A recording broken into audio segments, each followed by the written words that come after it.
Well, in that case, I will call this meeting to order. Could I have a motion to adopt the remote participation as written on the agenda? So moved. Second. Okay, any discussion?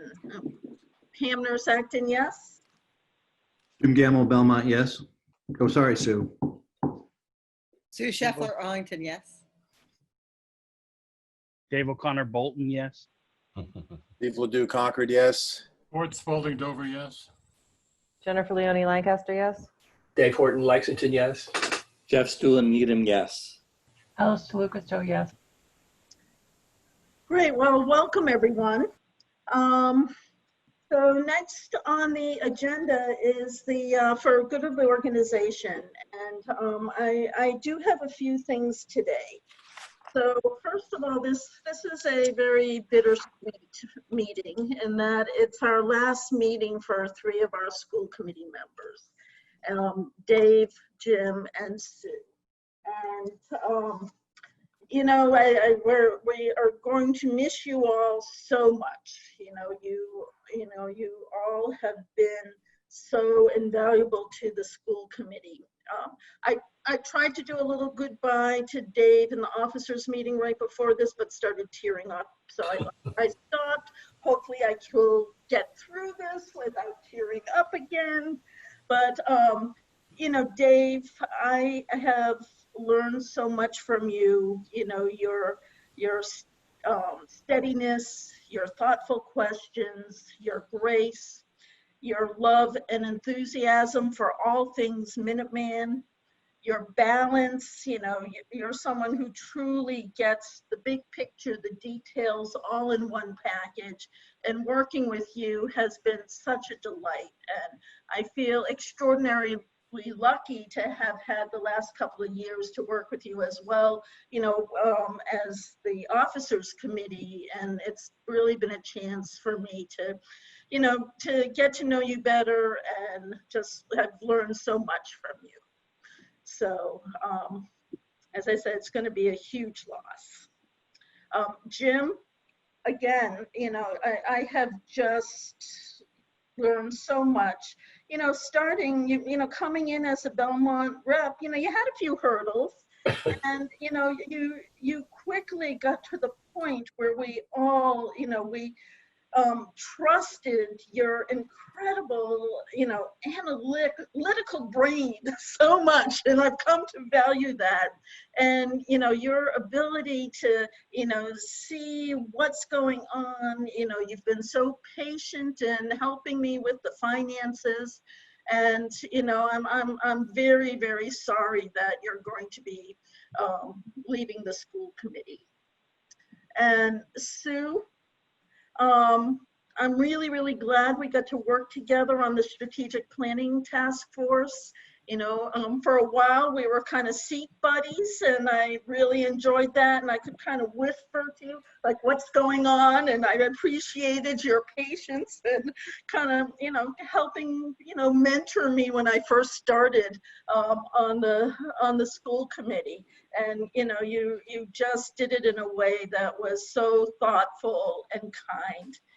And, you know, it's, you know, you always ask thoughtful questions. You're not afraid to speak up, even if it's not kind of the direction that things are going. And I really, really admire you for that.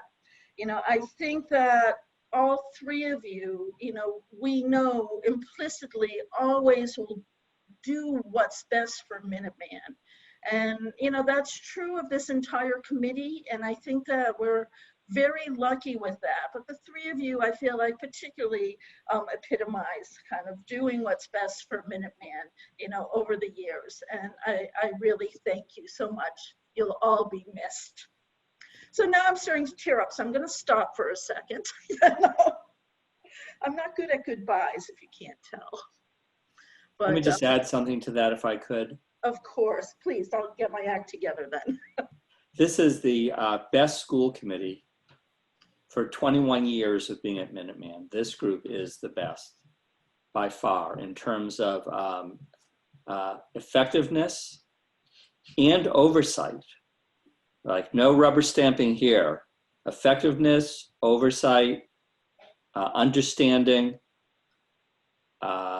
professionalism, and in any way that you can measure it. And I've been through a lot of different school committee members here. I'm telling you, without any exaggeration whatsoever, this has been the best group we've ever had. And I believe that Ed would agree that during his tenure, at any rate, this group is the best one we've ever had as far as being effective in moving the positive agenda of the school. Yeah, Jeff, without a doubt, it's just been a joy. I wish I was 35 years old. You'd have the oldest superintendent ever, but well, depending on some of these new people work out. But no, you really have focused on the kids and the growth and the future of the school. Political difficulties aside, I mean, it's been the best school committee in my career. Absolutely. And I appreciate you and wish you all the best. And once we get over this COVID stuff and the restaurants open again, we'll have a little lunch on me, of course. Yeah. And we're going to miss you. We're going to miss you a lot. Yes. We're going to miss you all a lot. All three of you a lot. Yeah, that's an understatement. And I do hope at some point we can get together. I mean, that is part of the sad part is that we can't be doing this in person. But, please note how much you all are appreciated. And I hope you all found a little bag on your doorstep today. Okay, good. And thank you, Julia, for making that happen. You're welcome. So Lexington has appointed a new member, Judith Crocker, who, will be starting in July. I do not believe we have an appointment from Arlington yet. So, This is true. And there will be none from Belmont. and there will be none from Belmont. Arlington is seriously working on it. We have some good candidates. People are distracted right now, No. but not to worry. I will make sure absolutely that we get a good person for the committee. And Thank Pam, I appreciate so much your words. Maybe underdeserved on my part, but I really appreciate them anyway. Well, thank you, Sue. Yeah. Yeah, Pam, just the same here too. I mean, it's been a great 3 years. I came in with the baggage of the Belmont tag, but I think we had fun with that. So I appreciate all the efforts and listening to all the different proposals. I felt like I was always heard. So thank you for that. If I could add, thank you, Pam, for your very generous words. And it's been great to work with you as well. And I really admire you, the work you've done as chair this year. Excellent job. Great questions. Good, wonderful management skills, and you kept everyone on track. Really, truly wonderful job. Also, just like to thank, excuse me, everyone on the school committee, particularly the people who were, say, senior to me. Jeff and Ford and Alice, who have been on the committee a good long time. You've been wonderful models of devotion, dedication to Minuteman, earnestness, honesty. You're all so honest, and wonderful questions, wonderful work you've done. But you were models for me as when I came on the school committee. Jeff was chair when I came on my first year. It was a big committee at that point, and I was a little tentative and anxious, but Jeff was at the helm, and you know what Jeff can do. But Alice and Ford, my goodness, what can I say? Just the very best. Just really excellent models for all of us on the school committee. I think we've all learned from you. And I would echo Ed's words about being the best. This has been really a tremendous committee with everyone, newbies, oldies, veterans, whatever, all working very, very hard in keeping their eyes on the prize, which was a new building with the academy model, and here we go. And wonderful school administration. I've worked with lots of them over in my career as a principal, and this has been a terrific one to work with. So I leave with mixed feelings, obviously. Anyway, you all want to get home sometime tonight, so I will end. But I loved my swag bag that I found on my steps today. Thank you. So again, we have 10 members, 3 of you leaving, we're going to feel the loss. So, we look forward to our 2 new members. But you all will be very much missed. Just a reminder, our next meeting is July 14th, and that is the meeting that we elect officers. We now will be a 9-member committee, 3 of whom need to be officers. So please think about whether you would like to be an officer, and so that we can have our elections on the 14th.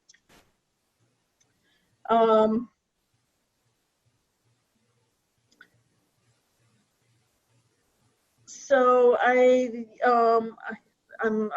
hesitating because I had one more thing and I can't read my own writing. But in the meantime, I know that Ed has some good news that he wanted to share for the good of the organization. So let me turn it over to Ed. You're on mute, Ed. I know. It's rare, but I am. Yep. We just got back from Andrew Mudge, the 2-minute video on graduation, and I wanted to share that with you. And then I have some other good news. So can you see the screen yet? Share. Oh, I got to share. There we go. Go like this. Go like this. Go like this. Is the video on? Here at Minuteman, we're doing a drive-in graduation. We will all be streaming the ceremony and the speeches given over there on iPhones through the Minuteman website, and I believe YouTube as well. And then after that, they're gonna call up each student individually. We will drive up, get our diploma, take a picture, and then head on our way.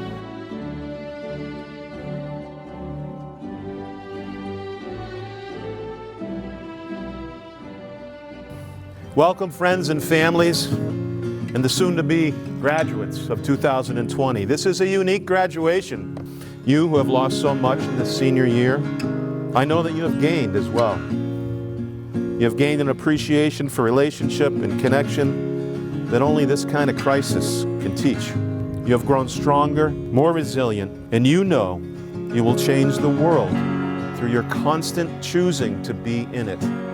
And I'm proud to say that by the powers invested in the superintendent by the Commonwealth of Massachusetts, I accept the class of 2020, and we will now graduate you. Congratulations.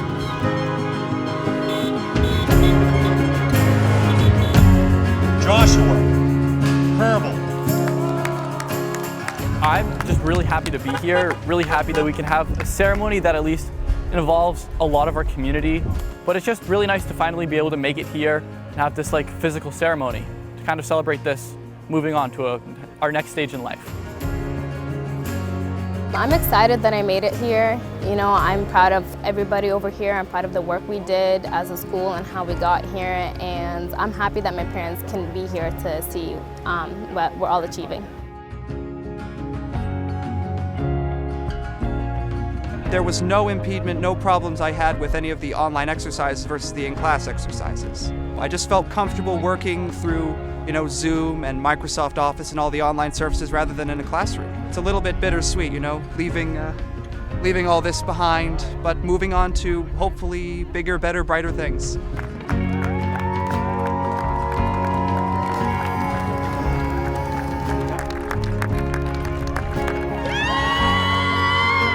Great energy, kids are having fun. I think it's better than the other kind of graduation.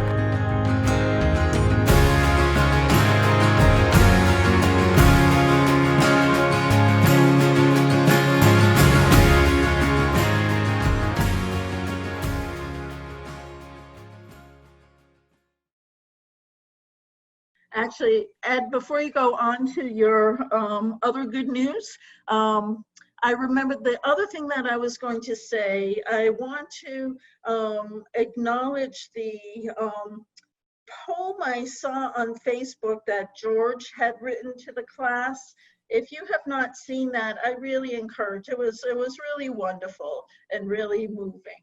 So it's just been so wonderful to see all the tributes that you have, that all of you have been putting out for the students. Great. Were you all able to hear that too? Yes. Yes. All right. We'll post that on the website and all the social media soon. We also have a 40-second clip that we're putting on Instagram and some of that other stuff. Thanks to Dan and Andrew Mudge, who you're familiar with Andrew's work over the years. The other piece of good for the organization was we heard today, in the midst of doing a drive-by retirement party for 3 of our staff who are retiring, the Associate Secretary of Education let me know personally that we received a capital skills grant of $300,000 to be used in the name of that project was the Robotic Logistics Engineering and Supply Chain Management, adding capacity and access in an essential industry. So we were really pleased. We were one of the ones funded. We knew it was very competitive. And $300,000 is going to be used to equip and train and buy some software for the warehouse area, which is right across from logistics and robotics and automation and engineering. So that was really great news in the midst of all this. So thank you.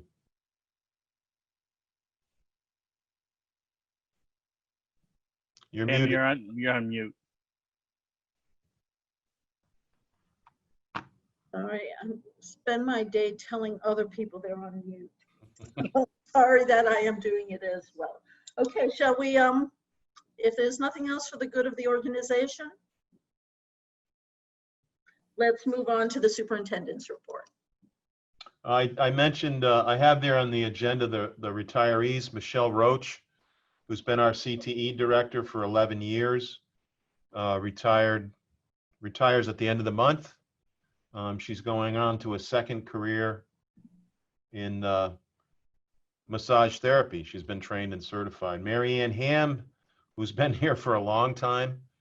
She's been a teacher. She was a director of special projects. She'll continue to work with us a little bit part-time as we move again back into the NEASC process. You may recall we were going to go through our 10-year decennial review, and I think that's been postponed. But Rich Caruso taught robotics and automation. Gary Septeris retired back in January, I believe. He's already in Florida. Pauline Halco, some of you may not have known her or met her. She was our postgraduate cosmetology instructor. And Mary Malahy, who was one of our 3 middle school teachers in the Neshoba region. Mary is retiring effective June 30th. So I just wanted to mention that. And we had a surprise drive-through thing. I got them here on campus thinking we were going to have a meeting. And I don't know, there must have been 25 or 30 teachers' cars all decorated, and they drove through. Michelle was crying, which she makes me cry sometimes, so I enjoyed making her cry. That was really just a great day. Opening of schools. I don't know if there are any questions about the retirees, but just raise your hand. Opening of school, George and Amy and 10 or so teachers and other administrators have been working very diligently on a plan. Pretty much the way that we've described it to you before, sort of half day, every day, week on, week off, a hybrid model of remote learning and on-site learning that complies with all the guidelines that we currently have. We know on Thursday, the governor is going to be announcing guidelines around opening school in the fall. We believe the work we've done so far will still be in compliance with that. And we're able to design a system that allows us to pivot if we need to go through a full remote learning again. We've applied for a grant, for 3 grants, actually, $12,000 apiece, that would give us the opportunity to work with kids who've suffered the COVID slide, where they may have lost academic competency, CTE competency. Working with our kids, we're going to create the ability to have some summer school in August, some weekend work, and some work during vacations. We submitted our letter of intent last week, and hopefully we'll hear pretty quickly about that. We're going to assess all of the kids that are coming back. We've already assessed all our incoming 8th graders in terms of math and English language arts. And we're going to use something called a NOCTI assessment. It's a pre-test that NOCTI is the National Occupational and Competency Testing Institute. We're going to assess every incoming student for their CTE competency to understand where they're at. We're going to offer summer school late August so that when they come in September, we have a clear sense of where kids are. And I'm just really proud of the work that George and Amy and others have done. Very collaborative work style. They've come in for 4 days. I think we're pretty close to going to be close to having a schedule done for kids and teachers in the next week or so. From what I can tell, the CTE schools are really going after this in a proactive way. And then if things change, we'll change. We've ordered all the one-to-one devices for our incoming freshmen. They're scheduled to arrive the end of July. So we're going to have some sessions in the summer for incoming freshmen to make sure that they're all saddled up and ready to go with remote learning. I see Dave has a question. Yeah, with regards to the one-to-one products that are being purchased, are those new products going to have LTE built in to allow children that have issues with remote connectivity to be able to be connected without any impediments? We've worked with connecting individual families using some of the programs that have been available by Verizon and RCN. So before school ended, we knew we had 100% connection in all the homes. So that's going to be something we make sure we have in place, because next fall, remote learning is going to have to be more robust, more scheduled, more like a real school environment. Because this past few months, we did the best we can, but it doesn't work. It doesn't work. Yeah, my concern is the service providers are again looking at their bandwidth and the issues with providing free services, and again, without legislation and/or support, they're going to be pulling back those free services and offering reduced services, but still requiring payment. And so I want to make sure that those children that have needs have access, and so the remote devices that we have been selecting have actually LTE capabilities, either to be added or upgraded to make sure that at least from a business standpoint, there's no excuses, right? We should be able to get a great rate for this purpose. And so I just want to keep that on the forefront while we're making those decisions. Yeah, I appreciate that. Ed, can I just interrupt for a second? Because I want to go back to your recognition of those members of Minuteman who are retiring, and I see that Michelle Roach is on. So I just do want to take a moment on behalf of the school committee to say congratulations, to wish you the best, and thank you for your service to Minuteman and the students. Thank you, Pam.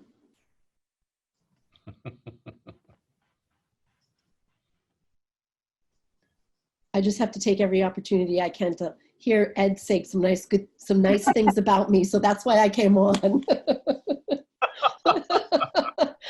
Oh, I'm losing my work wife. Yeah, it was really nice today, though. It was a nice surprise. So it was nice. So thank you.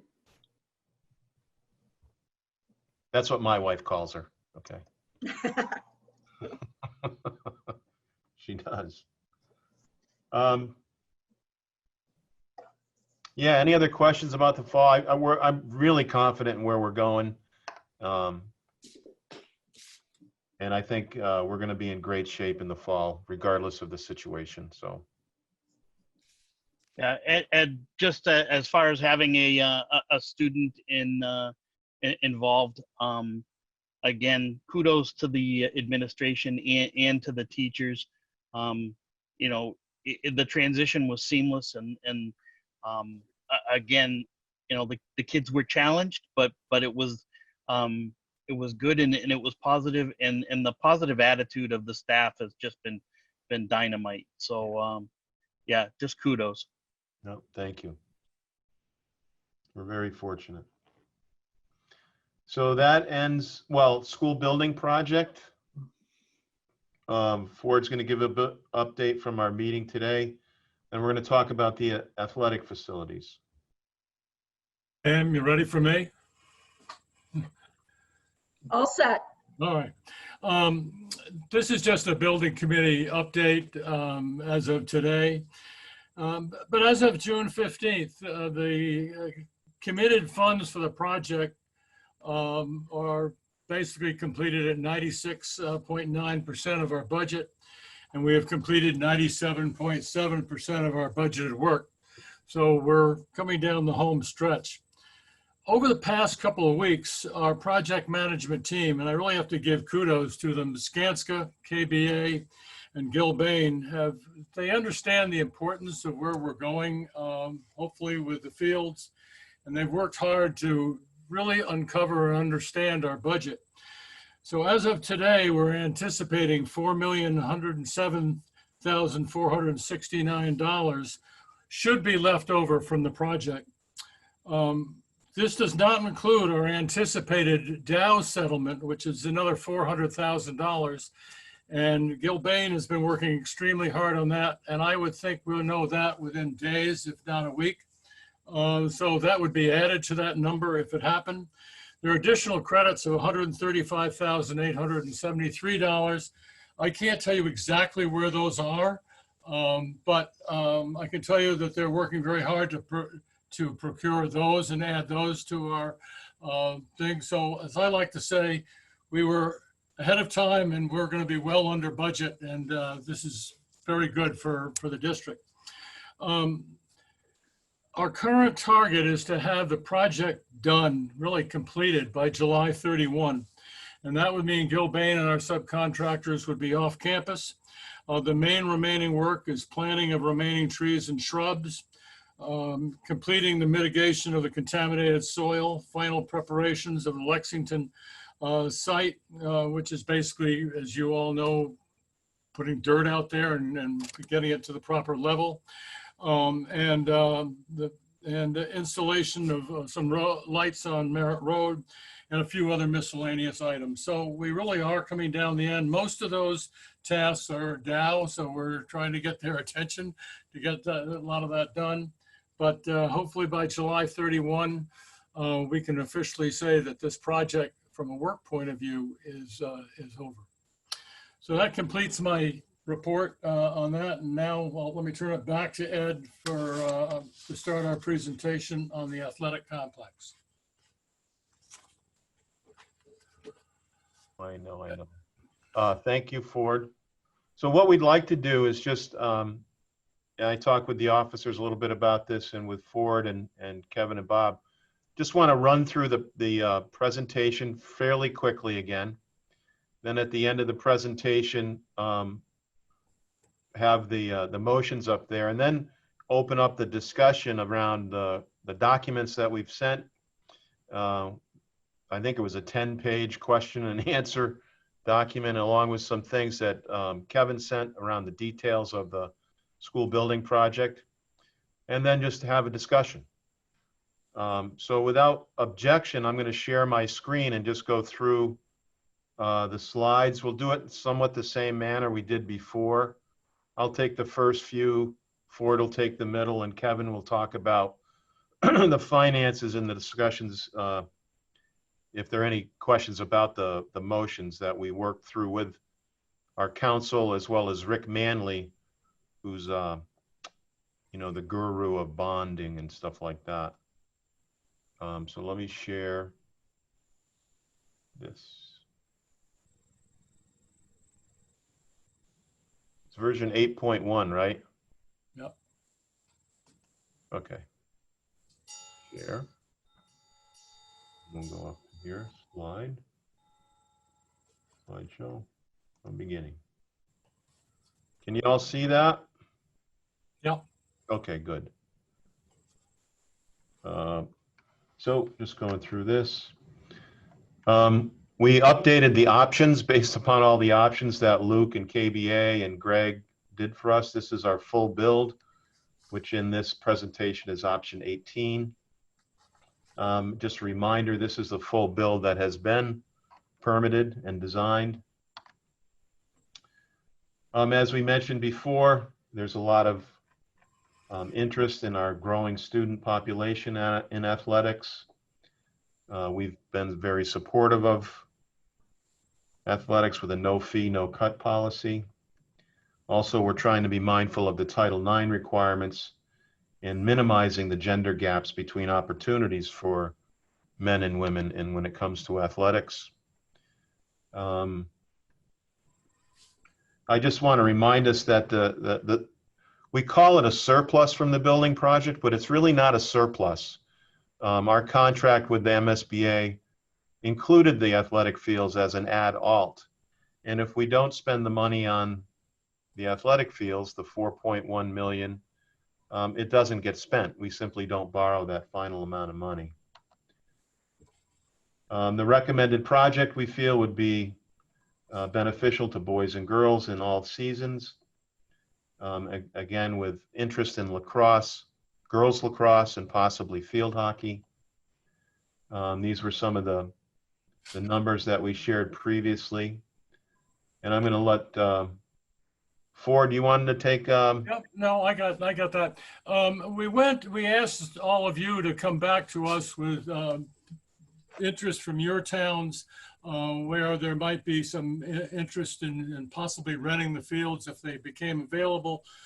Some of our staff, in particular John Donato and Brian Tidsley, went out and talked to these organizations that you're seeing, and there is a great deal of interest in our fields for rental, but you know, until they're built, until they're there, nothing can be said and done. But this is who we know we have some pretty firm interest on. Next slide. We also asked you all if you could give us what are you renting your fields out in your communities. All this is available, quite frankly, on the websites of your communities. And so we came up with just what's going on right now. We think 400 to 500K with a proper field arrangement we could earn, and that documentation I know has been sent to you. The rental opportunities are quite large, and currently we're paying $165 per hour for our kids to be able to use other facilities off campus. Next. Next, Ed. Yeah, I'm sorry, it's not advancing. Here we go. We provided to you in the questions, the great questions that were asked of us, one of the project options. I didn't ask Luke to actually draw each and every one of them out again, just because I know he has other things to do. I know he's on the call now. Luke was invaluable with the information he's provided, but we showed you 18 different items and what they cost. We also know that there was some interest in what is a 4 million or 4.5 million. That information is in those questions that were answered. They really don't do the job from a gender related point of view or for the kids, but that information is there. Luke is on if you have some questions about why isn't there more availability, but a lot of it is to do with infrastructure that's there. You know, here's the open lawn. The first one is open field, open lawn. We could do that. We could, you know, lime it for fields. That's a 3 growing season before it could be used. And we all know from previous discussions, the maintenance is expensive and takes a lot of time. Next. And then we just ran through some options of one field. Keep going. Next, this involves the track and field operation with open lawn, and that's a 6.6 million. Next. This was 3 fields. We were asked to take a look at that.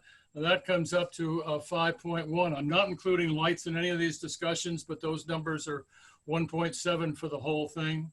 This includes baseball and softball, which gets us a little bit closer. It does get us closer to what we want. And actually, this is our preferred option that we're recommending. Okay.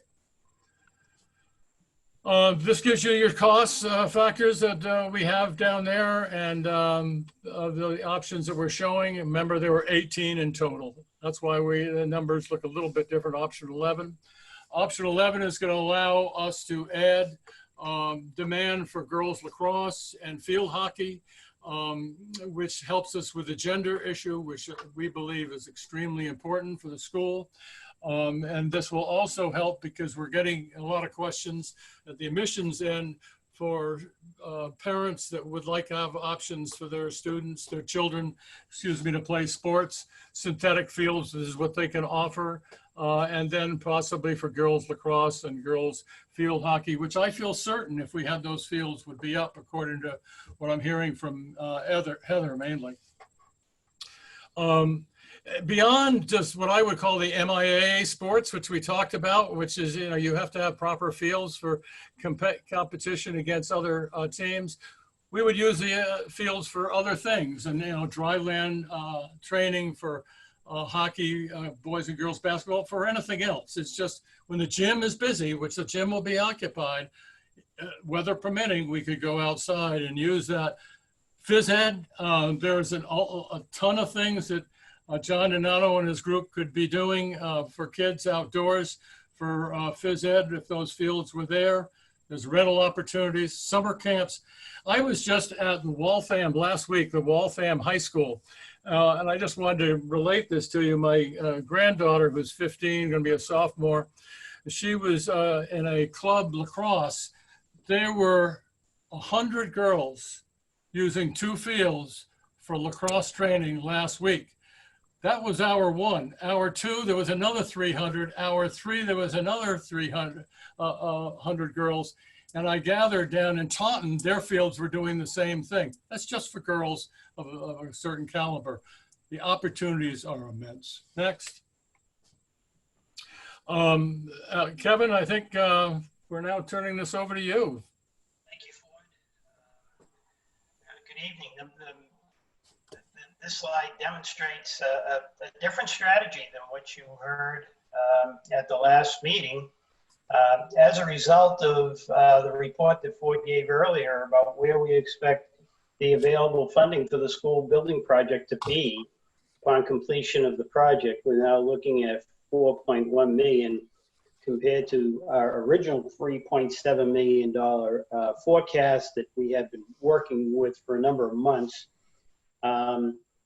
I'd like to point out that there was some concern, questions raised, I should say, at the school building committee when there was a budget update, which showed the balance remaining at $3.3 million. Some of the school committee members were present at that. It's important to note that report was a budget report taken as of that day, indicating what was currently on the books. We've been working with the project team to see where we were projecting to be, and we felt we were reasonably comfortable with 3.7. But now that we're looking at the project closing out sometime by the end of July, hopefully, some of these available funds are easily identified, mainly in the area of owners' allowances, where we can close out some of those available balances or choose to purchase using district resources. We can, in areas of the move management, site testing, and we can go through that. That's a separate schedule that's included, and we can go through that in detail.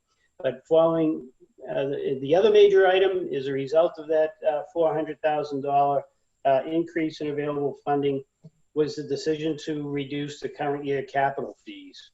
We just felt as though that it would have required yet another amendment to our FY21 budget. And also, we heard the concerns that committee members were raising at the last meeting about, the district's option to offset future debt service, and wanted to be sensitive to that when we were trying to reprioritize. So you'll see slight increases in the facilities rental and the stabilization account just to make up that $95,000 difference. Next slide, please. So as we talked about the last time, there was concern about how are we going to replenish some of the reserves funds that we're looking at, that we're looking to use. So, the strategy here, based on historical performance, has been if we can fund $100,000, like we reported earlier, picking up another $300,000 in grant money for outfitting that warehouse is certainly a substantial benefit to the district, and will allow us not to put an immediate stress on once we replenish the stabilization account over the next 3 to 4 years to get back where we need to be. Next slide, please. Again, on the facilities rental, just sort of a refresh on our historical performance and our expectations that once we get our campus back and online, some of these facilities, the gym and the theater, we feel very, very comfortable that we'll be restoring that. As we move on to the capital fees, the slight change here, as you can see, is when we look at the FY21 projected collections of about 1.1 million. We've already, the school committee has already voted in their most recent amended budget to commit $615,000 to the stabilization account, and now has the option of using the balance of $495,000 rather than for the project to offset debt moving forward in fiscal 22, which would basically mean over the next couple of years, in addition to the $900,000 that's going to be used in fiscal 21, there'll be another couple of $1 million that can be used in future years as well. So that's what made the idea of reallocating the capital fees appealing. Next slide. We did a financial model that showed what we felt as though would generate an operating surplus. This was based on an analysis that we prepared, and then had Ballard King do an analysis as well, which put in much more conservative utilization as far as rates, as far as availability of the fields. As Ford mentioned earlier, it's important to note our original numbers did include lighting, so our projected annual revenue may be somewhat higher, but I do think it's tempered by the 75% utilization rate. We're a little bit more optimistic about that. And even at that, that would mean that we'd have to a drop of 25% annual revenue to have it at break even. So we still feel pretty comfortable with our projection. And again, here's what we were talking about for the cost summaries and options for field lighting that we could probably talk about as an add-on once bids come in on the base bid. And so here's what we were thinking about for the lighting. Again, this is probably a discussion at some future point, but just to give you some idea of what the cost would be, and we've provided some detail by community to show what the potential impact is. Great. So I guess at this point, I'm going to stop sharing this unless someone has a slide they want to particularly revisit. Okay. Can you see me now? Yep. Yes. Okay. So we had sent out the document and with some spreadsheets that were talking about some detail in the project budget. And then we sent out what our attorneys had suggested for language around a motion. You'll note there are 4 motions. The first one is sort of an all-encompassing one, which is the big one. And the attorneys really felt like it would be a cleaner, once the first one is approved, if it's approved, then we would vote the other ones, because the one of the votes requires a 2/3 vote, while the other vote just requires a majority of the weighted vote. And they're all weighted votes. There's no one person, one vote in any of these motions. So we can move on to a discussion from here. Excuse me, it is not the 2/3 vote, a 2/3 person, or is rather than 2/3 weight? As we were told by the attorney this afternoon, it's 2/3 of the weighted vote. So we need 7 members. Am I saying that right? Yeah, no, No. it's 2/3 No. of the people of the full school committee. So that'd be 7 members, right? The others are weighted. That one is Jeff, you're always right. So yes, I 7 misspoke. people. Can I record that? Do I have a recording with Ed saying I'm always right? Because I'm definitely going to need. Is that in the minutes, Julia? Yeah. Got it. Pam, would you like a motion to start the discussion? Let's get a motion on the table and then go to the discussion, yes. I'd like to make a motion, if I might, and let me read it. Move that the school committee vote to authorize the expenditure not to exceed $5,965,000 for the purpose of constructing 3 synthetic turf athletic fields, including equipment, scoreboards, fencing, portable bleachers, and all related general and administrative costs as the base scope of the work, and further that the construction documents include, as an add alternate, the scope of work to include field lighting for each field, and further as a second add alternate, the scope of work to include a track and related infrastructure, which such add alternate items shall be subject to the school committee's review and selection, as well as the school committee's authorization of the requested funding for such add alternate items, providing further that the authorization set forth in this vote shall be fully contingent upon the school committee's approval of separate votes authorizing the use of the following amounts for the following accounts for an aggregated total not to exceed, $5,965,000, namely $4,100,000 of available funds from the school committee budget building project account, $650,000 from the facilities rental revolving account, and $1,250,000 from the capital stabilization account, subject to approval of funding included in the FY21 budget. Second. Okay, let's open it to discussion. So maybe we can start with any any questions that people have. I actually have one, and then, and I am making a list, and then I see Alice and Sue, and I will just keep going as I see people. Kevin, I did have a question when you were talking about the revenue from renting out the fields. Did that include times when we would need lights or not? Like, was the lighting part of the revenue? Yes, on that slide, when we presented that initially, that 400,000 was based on lights being there. It also assumes 75% utilization of fields during available times. So we think some of that may have offset our initial projection.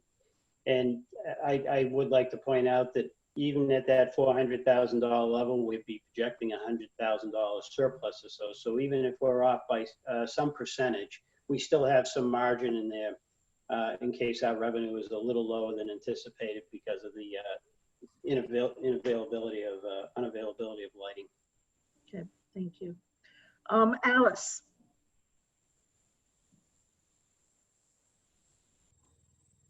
Sorry. Could you speak to the annual capital reserve funding on slide 23? I remember I heard somebody say there was replenishment of capital at $100,000 annually, and I'm seeing $193,000 in annual capital reserve funding. Can you just explain what that is? I'd be happy to. What we were trying to present in that slide was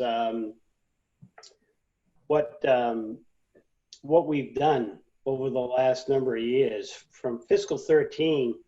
I'm sorry. I'm on the wrong slide. I beg your pardon. Yes, what we did was we with help from Luke with KBA, we determined what it would cost on an annual basis to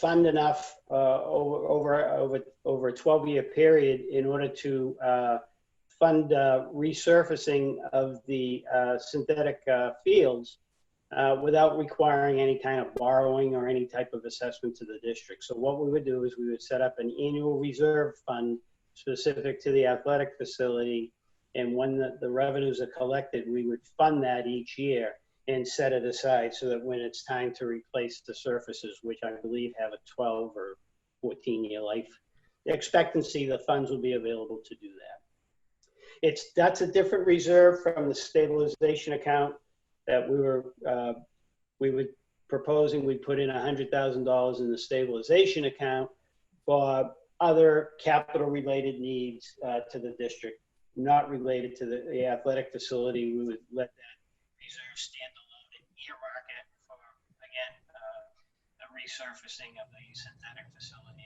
Excuse me, Kevin, you're getting hard to hear. Oops, sorry. So this capital reserve funding would be specific to the athletic facility, whereas the stabilization funding of $100,000 a year would be more specific to, would be more general to any capital needs around the district. Okay, I have a follow-up. On slide 22, the projected collected capital fees. The first line, FY20, is offsetting the debt assessment. The following 3 years, can you explain this slide in more detail? Sure.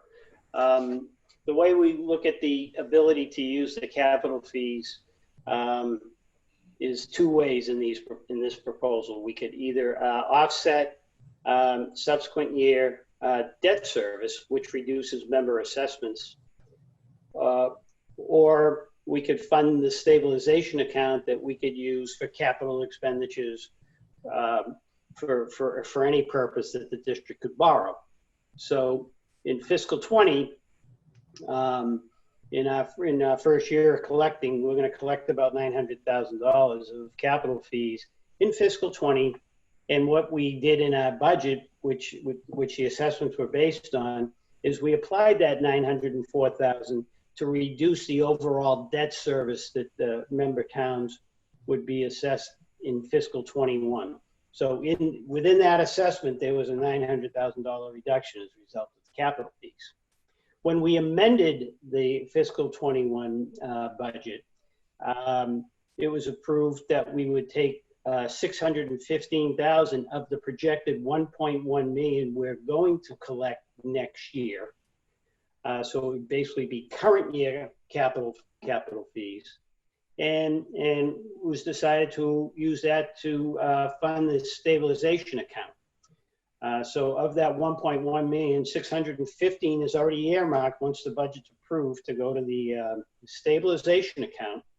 And then the balance of 495,000 could be applied in this slide we're suggesting to offset the FY22 debt assessment or some other purpose, or perhaps the cap or the stabilization account. And then in FY22, we're just showing that we could use those funds to offset debt assessments or fund the stabilization account. The same for fiscal 23.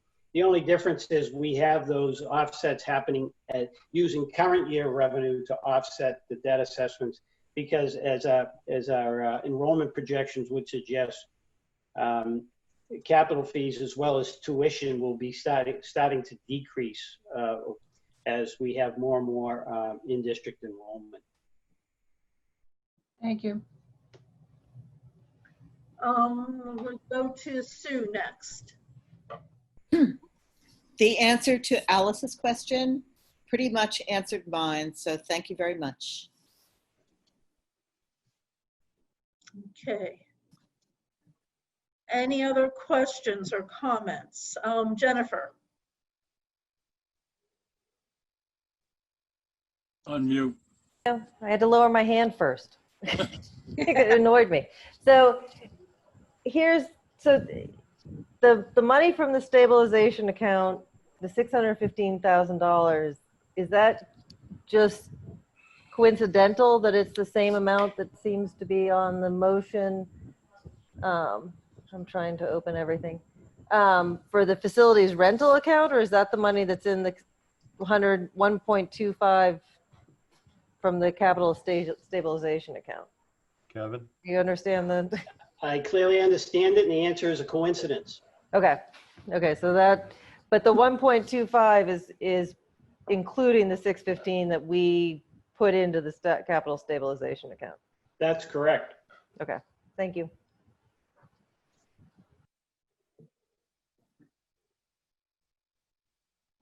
Other questions or comments? Are you raising or are you waving, Jennifer? Yes, unfortunately, I'm saying so facility rental account, I'm a little concerned about the future and what's going to happen in this fall and then potentially in the spring. And if we don't have a vaccine, at any time soon, are we going to really replenish that facility rentals account anytime soon?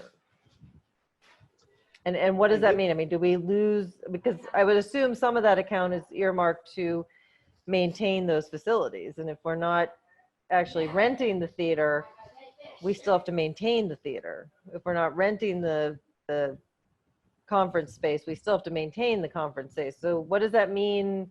Is that part of it? Is that something that's been thought about? Is it already in the budget? Kevin Yes, can start and then I'll finish. Yeah, that's a fair question. What we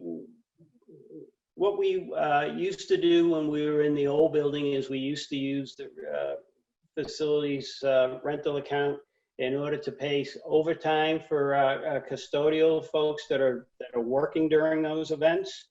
And at one point when we had a weekend shift, we would pay a 0.5 custodial person out of that account.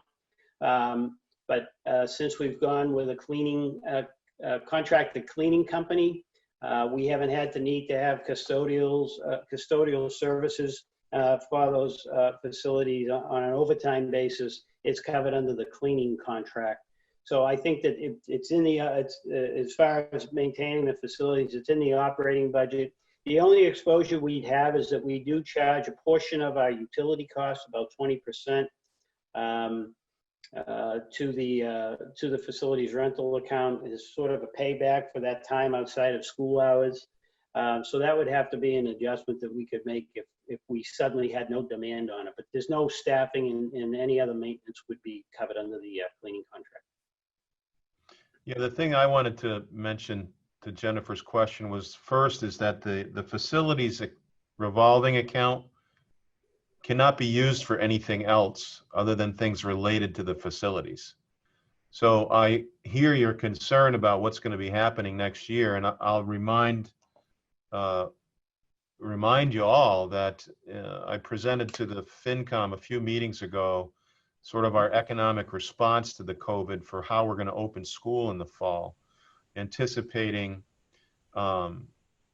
additional costs, anticipating a reduction in revenue. And I've already actioned part of that plan, which conservatively is going to reduce or save us at least $500,000 in next year's budget. And that was done by not rehiring several retirements. We've laid off 6 or 7 paraprofessionals. We've also, for next year's budget, we're trying to purchase some things this year, which we have budgeted for next year.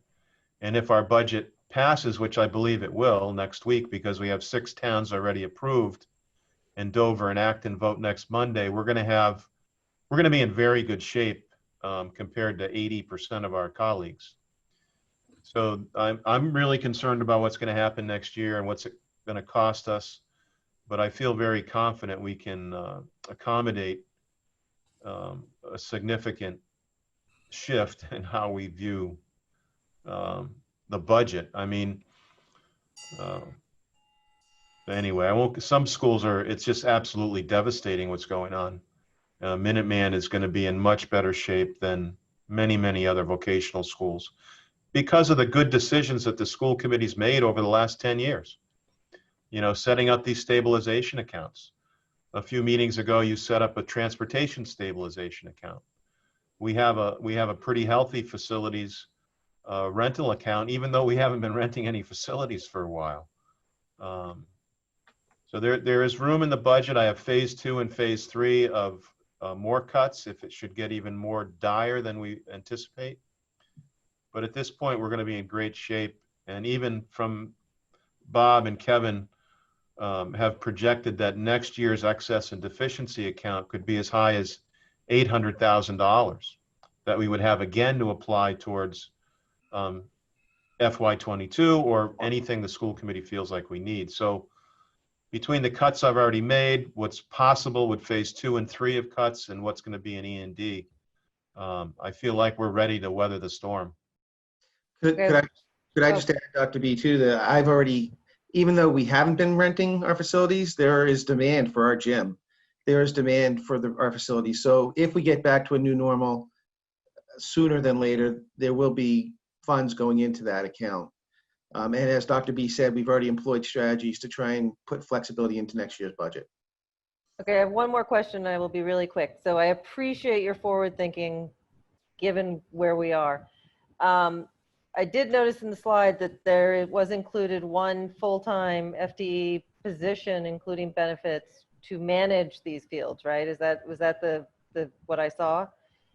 Is that adequate? Is that going to be? I mean, I don't know anything about managing times, and is that going to be enough to provide somebody if we're renting these out over the weekends?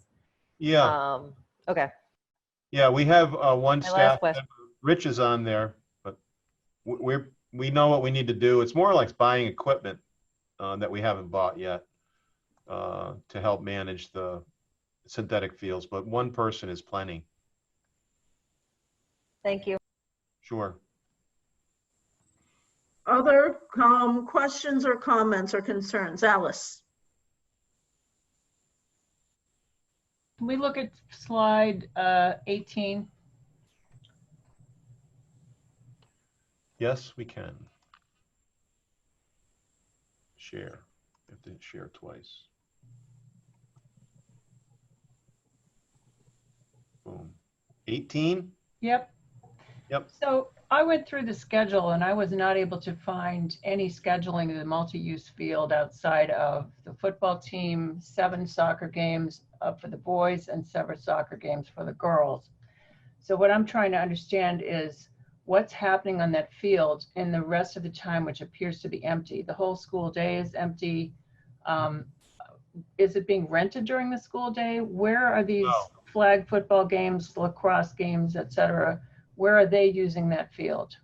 Well, Heather or John could answer, but that's what our physical education program would be doing on those fields during that time. We did not want anyone from off campus on our school at all while our kids were in school. So I'm looking at the spreadsheet right now. So I have the fall spreadsheet, I have the spring spreadsheet, and then There are other tabs that did have PE written and in the fall and the spring as well. Those two are very generic because it depends on the week, it depends on what the activity is, it depends on the class size. So, you know, during the school day, we have much more availability. So that's why if John and I are teaching a class, John can be on one space and I can be on another space, or we may only need one area together. It all really depends on our class sizes.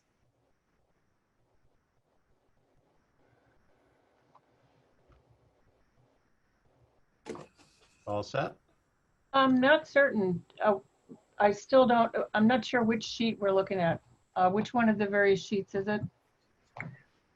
Did you get, so you have the spreadsheet, right? That has all of the football, soccer, kind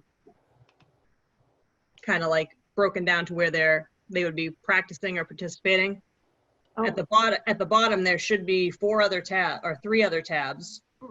Right, so is that the one that's called 2019-0109 available hours only Lex? No, No. This is example schedule 1. Oh, okay, hang on a sec. Do you have that you can pull up for the rest of us? I'm trying. Okay. Julia, was that in the school committee packet or was that a separate attachment? That went out as a separate attachment with questions that were being answered. Okay. And there are about 4 tabs at the bottom. Yeah, and then there's one highlighted with notes that say like other. Okay, I don't have that one open here. Was that from Julia? Yeah. Okay. It's an answer to Alice's question. Yeah, actually, so I'm looking at it now, example schedule 1, and I'm looking at the tab called PE Fall. Yep. And I'm looking in the stadium field column is blank. I didn't really give any specific rhyme or reason. We could use the stadium fields. Again, like it really depends on how big our class sizes is. John could be on the stadium field. I could be on the multi-purpose field for either softball or baseball. I hope you appreciate the motivation for my question. It really relates to fairness. It has been historically true that in sports fields, the football field is exclusively used by football and the other teams are not allowed to play on it and so forth. And I just want to be absolutely certain that that is not what we are doing here, because there are some 50 students or so who play football at the school by the school's own estimation. And it's not clear to me that the other kids are getting on from this schedule. I just don't see it. It should be pretty equal. The way we kind of looked at it is not necessarily as being the special field necessarily for football only. A lot of times the boys soccer team and the girls soccer team are both going to have to play on the football or the stadium field. Because if there's 2 home games happening at the same time. So if you look at games in particular, I thought I did a pretty decent job at balancing how many boys home soccer games, girls home soccer games, and football games are all on the stadium field. Now, if the boys football team is playing a game on, say, Friday, it makes sense for them to be practicing specifically on the stadium field because that's the field that they would be using the day before.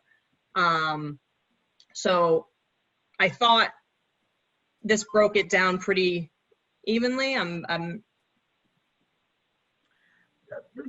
I just ask, because looking at this column B, I think this is the fall, it does look like only football practice other than the games themselves are happening on that field.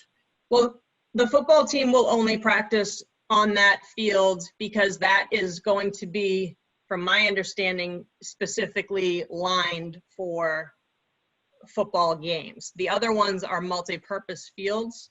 They're not going to have the goalposts. They're not going to have the same lining as the main stadium field. So that's why the football team is on that space more frequently. Now, if you look at, well, you know, there's a couple times where preseason, you know, the football team is there before soccer. And that's just because the MIA dictates that the football team practices a week earlier than, or a couple days earlier, I should say, than everyone else. Heather, this is Brian. We're playing all our lacrosse games on that stadium field as well, right? In the spring? Yep. Okay. So I think that's one part of it that, Alice, you may have missed with the girls and boys soccer and the football in the fall. In the spring, we'll play 10 varsity lacrosse games for the men, and then we'll play approximately probably 8 to 10 JV games in the spring for lacrosse. And then if we get that interest in the girls lacrosse, so the springtime will also be lacrosse on that field as well. Was that in that tab, Heather? Yes, I saw that. I did not miss that. Thank you. It's in the spring tab. Okay. Heather, if you can't tell, I have a daughter who's athletic. Yep, nope, believe me, I was a college athlete, so I understand.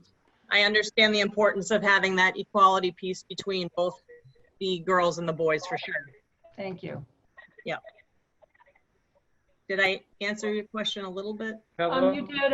I still would like to see the fairness continue on into those blank columns in the fall and spring PE. But I do appreciate what you're trying to do. I just remain somewhat skeptical about the fall. Heather? Yes.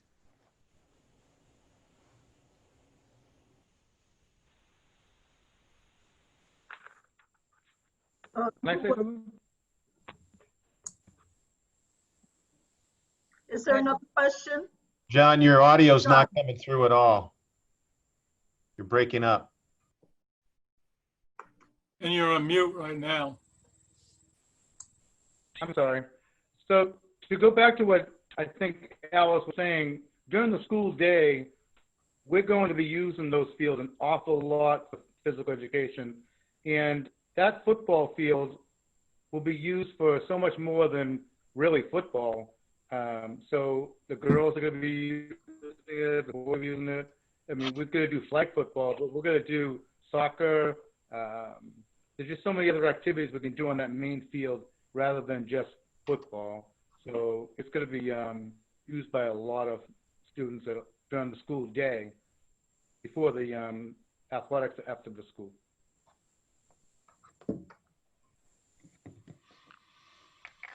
Okay, other questions or comments?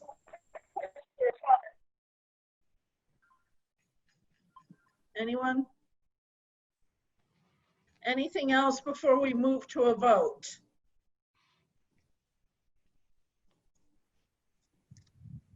Alice. I do wonder what happens if the vote is no, or let's say you vote yes and you don't vote yes on all of the funding mechanisms. What happens then?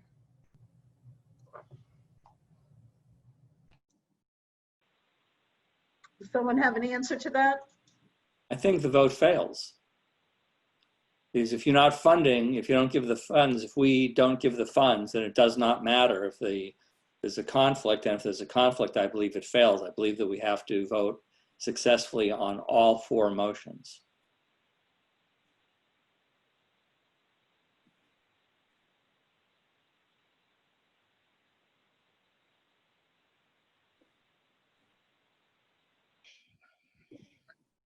Any other thoughts on that? Jim?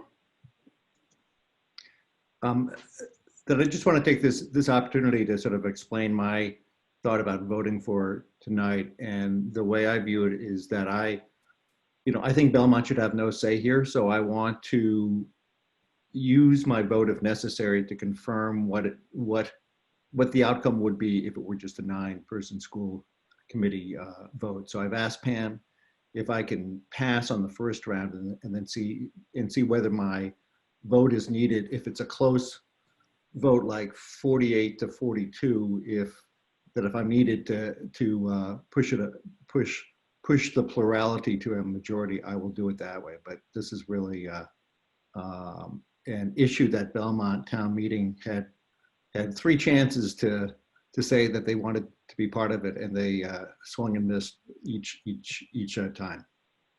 Okay, thank you, Jim. Jennifer. So I would reiterate Alice's question. If we vote yes on this, are we beholden to find $5.9 million regardless of whether we vote, how we vote the funding after this? My reading of the motion was that it was dependent on our subsequent votes, but I want to confirm that. Well, Kevin talked with the attorneys more than I did about the structure of this vote. The vote number 1, the language around vote number 1, which is the one that's in play right now, commits $5.9 million from those sources with some contingencies in there. And the big contingency in there that I read into it is that we have to go to bid now. But when we get the bids, we can still reject them if the money isn't where we expected it to be at that point in time. So really Alice, if this doesn't pass, then everything stops. And to be honest with you, I don't really know. I haven't thought that through, but the reason that we're doing separate votes is because of where the money is coming from. And if later on we decide that we have a smaller project, you haven't committed all that money without going back you have another bite at the apple, I guess is the way I'd say it, the way I see it. Okay, I saw Jeff, then Jim. So the way I see it is that we get to, as Ed says, have another bite of the apple. When we get our bids in, then we have a choice to say, no, we don't want to do this. We reject all the bids. If we say no today, then chances are we will never have athletic fields at the school. The chances of a major athletic project going through if we drop the ball now is 0. Okay?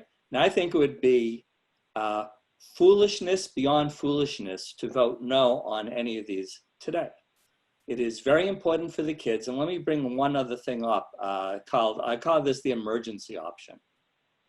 And the emergency option is, I have to go back in my time machine a little bit for this one. A number of years ago, one of the superintendents wanted to sell our houses for operating revenue. And I thought that was a terrible idea, and the school committee voted against it. Because, it's kind of capital for capital, right? You don't do capital stuff generally for operating costs. Then we had a school committee member named Dave Harmon. I don't know how many of you remember Dave Harmon. And one of Dave Harmon's shticks, yeah, I know you do, was we should get rid of these buildings that we have because we should just reduce operating costs as long as we can, and we shouldn't be in the business of having building. I had arguments with this guy. I had arguments on the same issue almost every month for several years, saying that one day we are going to have a building project. And that's going to require a capital infusion. And if I have to do something with the buildings, that's the time to do it, to support the capital project, capital for capital. So then we get to this project, and I'm saying to myself, this is going back 3 or 4 years. I say, well, we're probably going to have to get rid of those buildings as part of the money for the project. And that turned out not to be the case. And if we got further in, I said, we're probably going to have to get rid of those buildings to get our athletic fields. And so far, that looks not like the case. But to me, we have two things we can do later if we need to. One, just reject all the bids, which I don't think we're going to do. The second is sell the buildings, because now we're at the point where Keeping the buildings versus athletic fields, if it came down to that, that's a no-brainer for me. The athletic fields are very important for our students, for the future of the school. That's why I'm confident. I'm really confident because we're going to have another choice to say no. And we have that emergency, sell the buildings and get the athletic fields. Dave Harmon, I'm going to do this for you if I have to. And if I don't have to, and we can retain the opportunity, not give up the opportunity cost of keep those buildings, not give up that opportunity cost of having them. I'm happy to go that way. That'd be even better. But if we have to have the athletic fields, sell the building.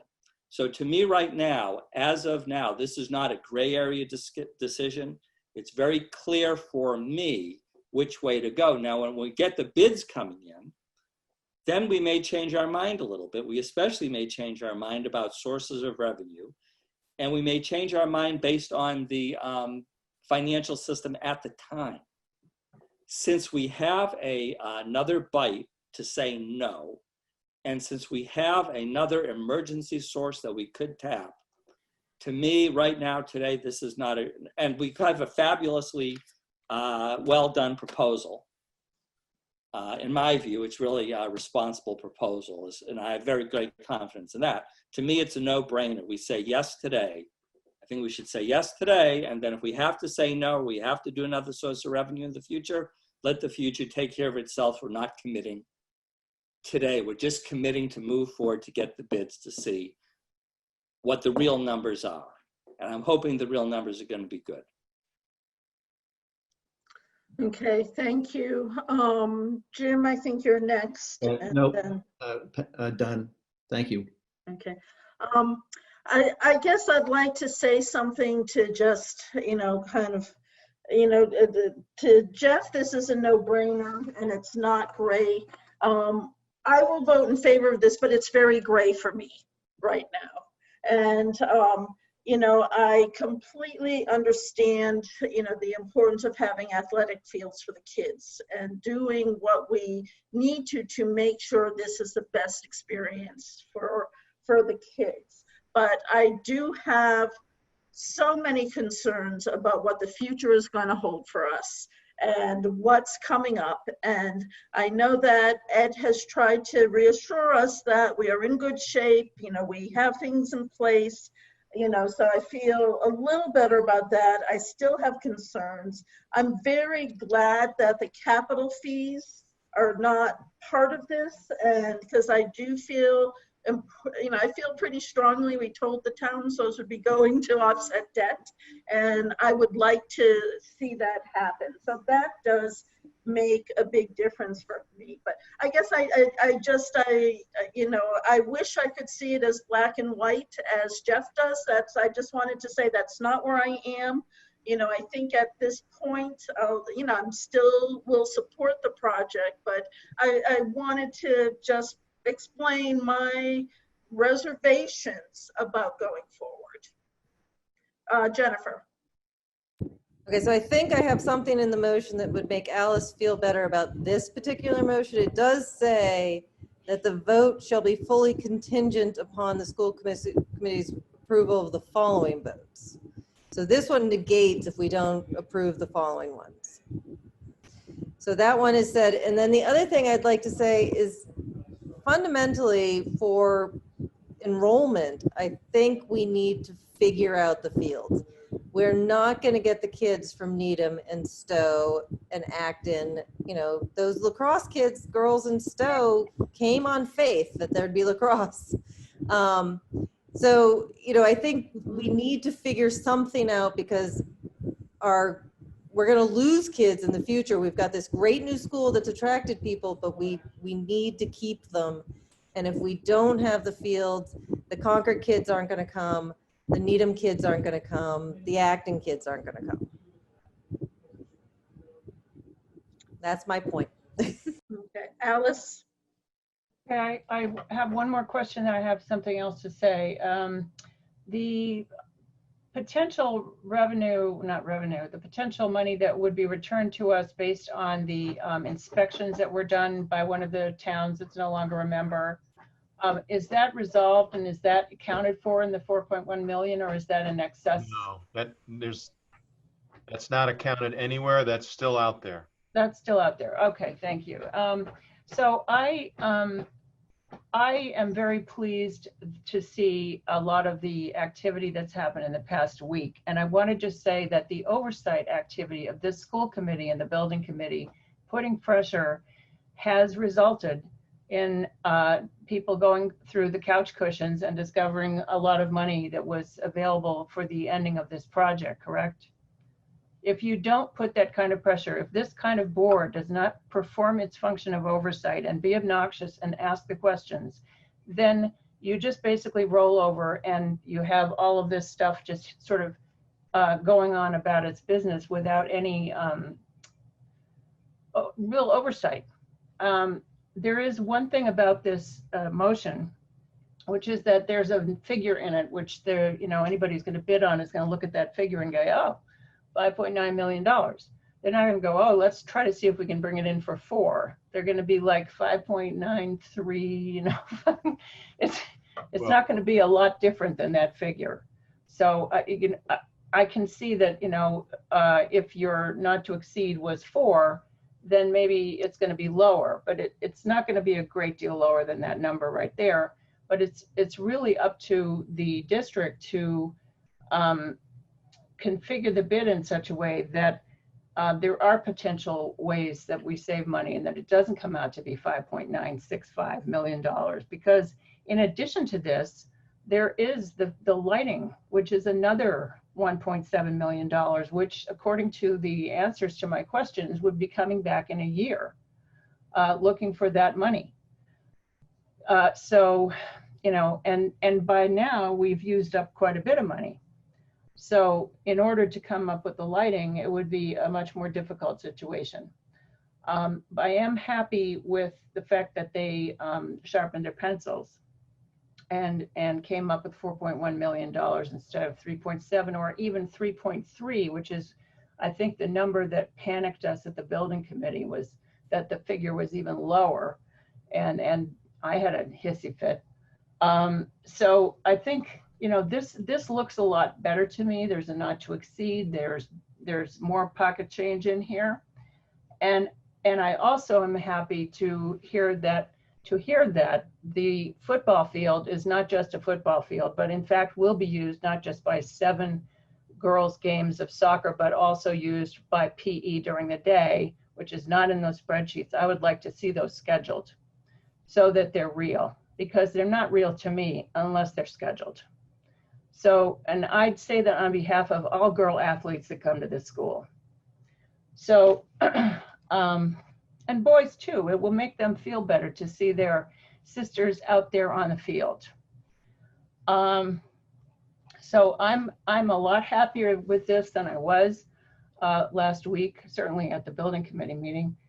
And I'm still concerned about the optics in the current situation of unrest and the uncertainty with regard to the virus and when that vaccine will actually be ready, if they have all the equipment they need in order to produce it. That's the latest thing I've heard, is that the glass vials and stuff like that they need in order to produce the vaccines, they don't have all that stuff, blah, blah, blah, blah, blah. So I'm happier with this than I was. I still have some degree of anxiety of about 1.25 million from capital stabilization. That makes me nervous because my town is not spending capital money. Pam? Ford. Alice, just to address your concern, unfortunately, in the world of public bidding and public law, et cetera, almost every project that I've ever seen has a not to exceed that's either voted at town meeting or somewhere. But during the bidding process, very often it doesn't come in at 5.9. It'll have to come in lower for the construction costs anyway. Plus, if we're doing our job and doing our due diligence as we have all the way through this process, through our building process, where we were able to come up with monies that we didn't spend, we can do the same thing with the field, and I think we'll have the same outcome. So I feel very comfortable that the 5.9 will not be what the final bid is. And we also have the right to turn down any bid that we don't think is real. Okay, anything else before we go to a vote? Okay, last call. Let's go to we have a motion's been seconded. Let's go to the vote. It'll be a roll call vote. Pam Nurse Acton, yes. Sue Scheffler, Arlington, yes. Jim Gamble, Belmont, pass. Dave O'Connor, Bolton, yes. Ford Spalding, Dover, yes. Steve Ledoux, Concord, yes. Jennifer Leone Lancaster, yes.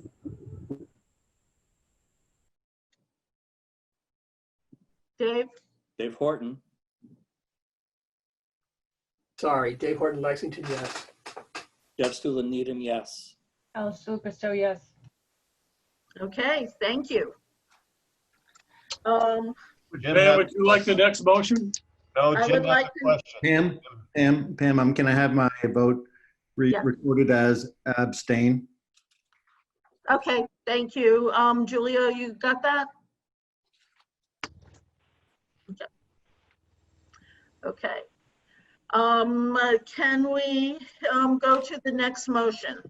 Yes, I'd like to move that the school committee vote to authorize the expenditure of $1,250,000 from the capital stabilization account for the purpose of constructing 3 synthetic turf athletic fields, including equipment, scoreboards, fencing, portable bleachers, approved add alternate items, and all related general and administrative costs as the base scope of work, providing that the authorization of this expenditure shall be fully contingent upon the lawful approval of the district's FY21 budget, providing funding sufficient to cover this expenditure. Second.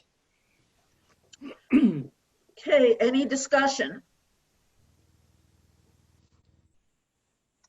Okay, let's go to a vote.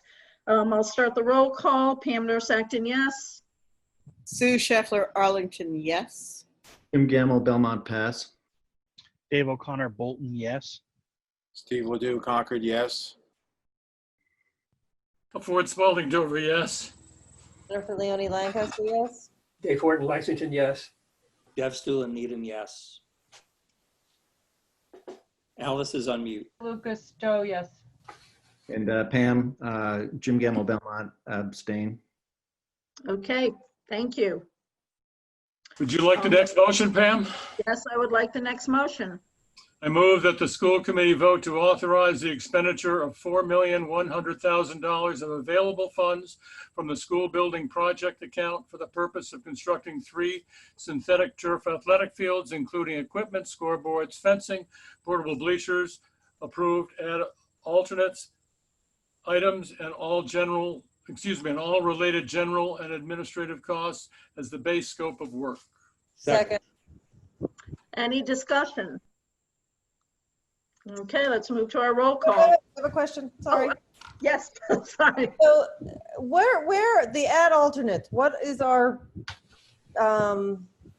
commitment to that? Is that something that is open-ended? Is it just something that's in there? What do we?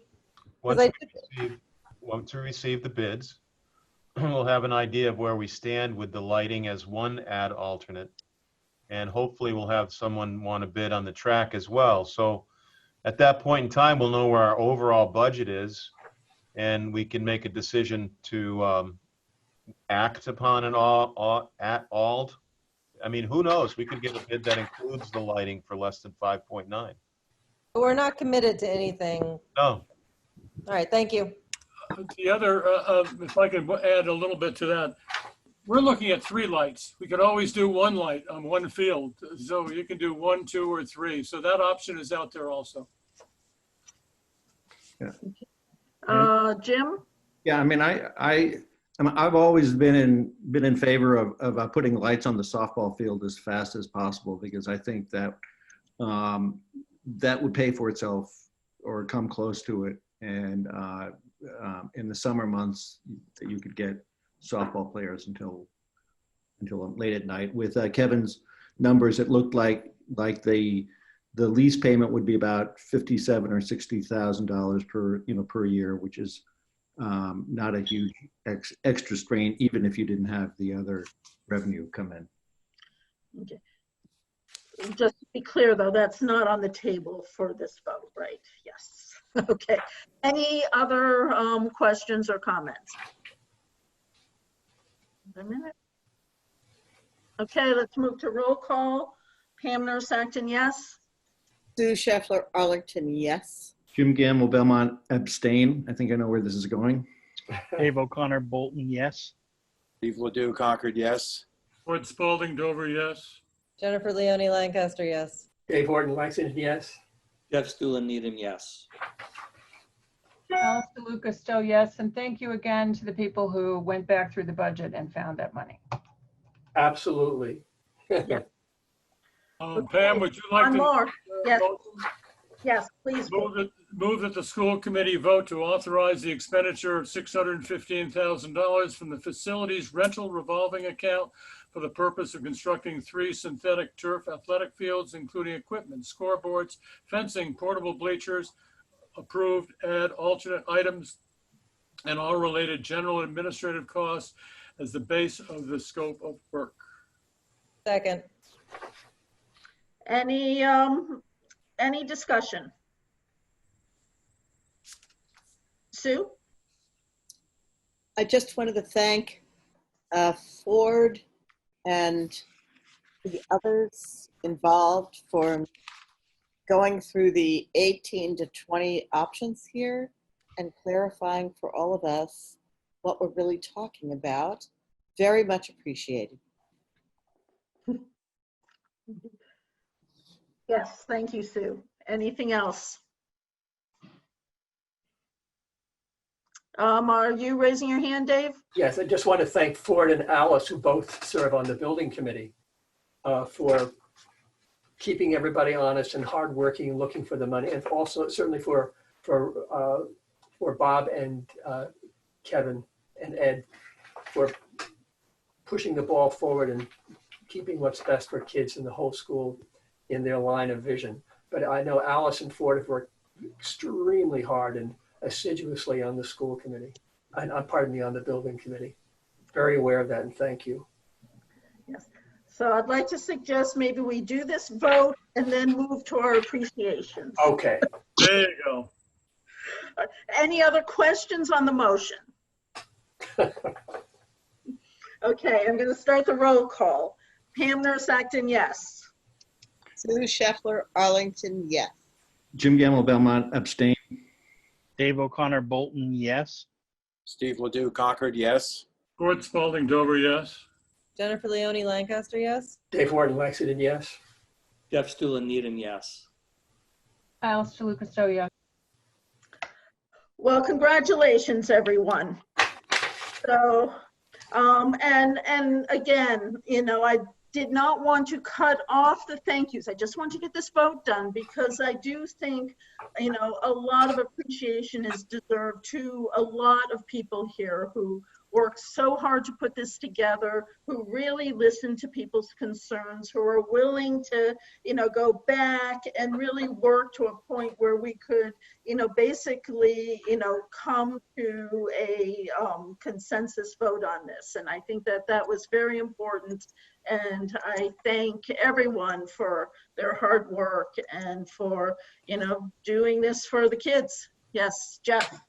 Yes, and my thank you was for all the obnoxious people, obnoxious questions that took this from fluff 6 years ago when we first started talking about it to a real credible project today. Because without all the obnoxiousness, we would not have been here. Yeah. Yes. As long as we're thanking people, I really want to thank Heather, John Donato, Brian Tilsey. You guys have been a tremendous help in having us understand the use of the fields, what opportunities we have out there. And I will tell you right now, you're not done.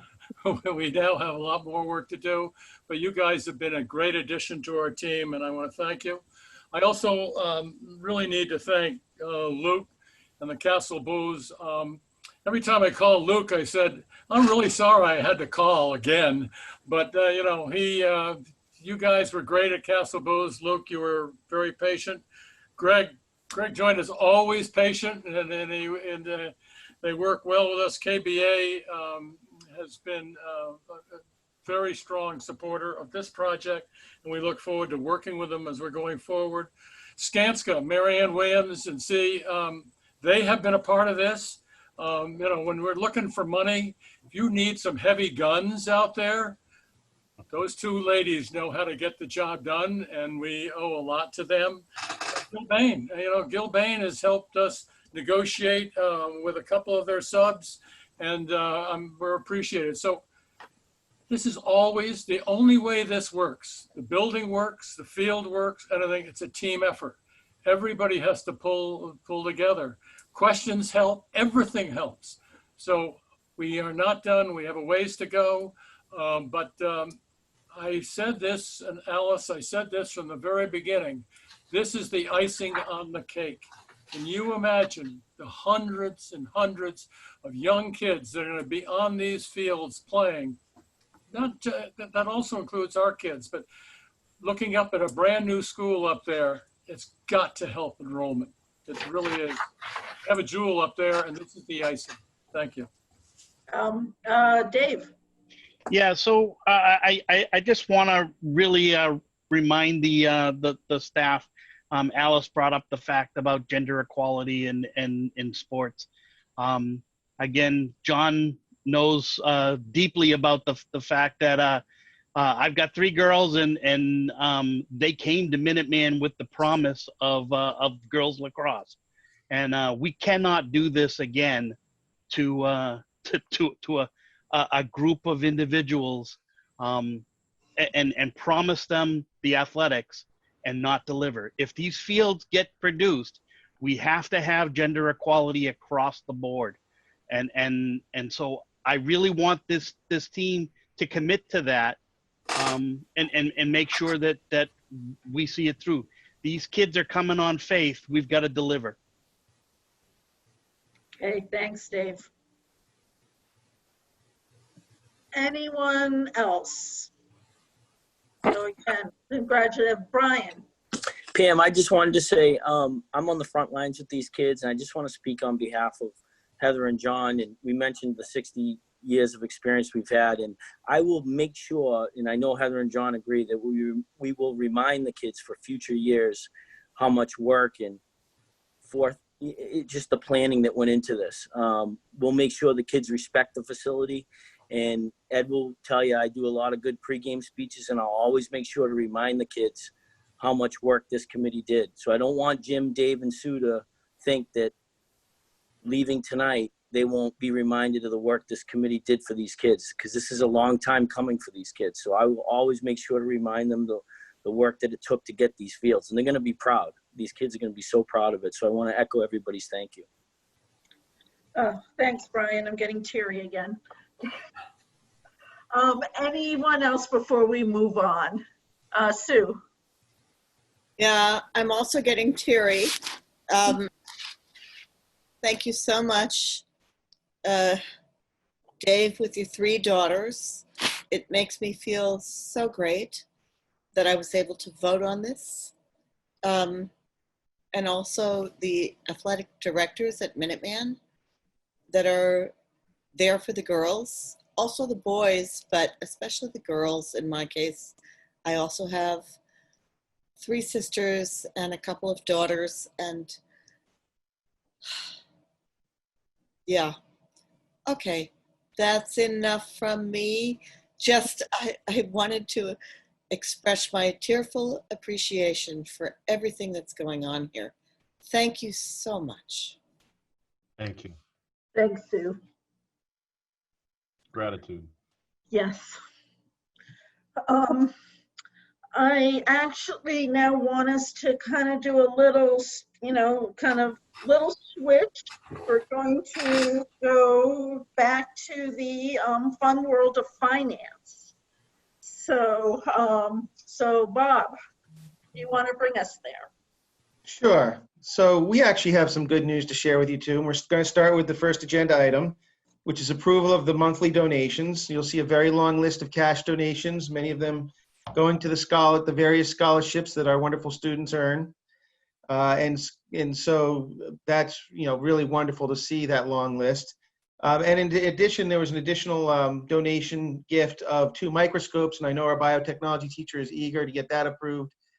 He's very excited to have that equipment.